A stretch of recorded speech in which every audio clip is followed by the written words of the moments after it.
Sa akin lang naman po, although again, with all due respect, no, to Attorney Kapunan, dahil, hindi ko naman po gusto talaga mag-object kung hindi kinakailangan. Yun lang kasi, parang nabibigyan kasi ng kulay pag ganong mga pangalan. Although she stated naman for the record na she's just reading it the way it's written. So, but to me kasi, ang dating sa akin is nabibigyan ng kulay.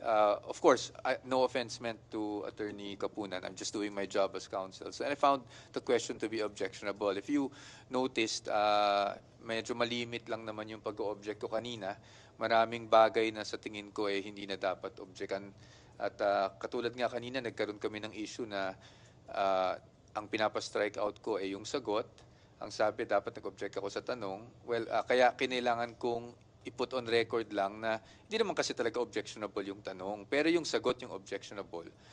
Kaya lang ako nag-object na, well, actually, I did object. I moved that the answer be stricken off the record. So, may mga ganong bagay, may mga ganong nuances, no? But, again, I respect the distinguished counsel, Attorney Kapunan, greatly. So, I think it was an interesting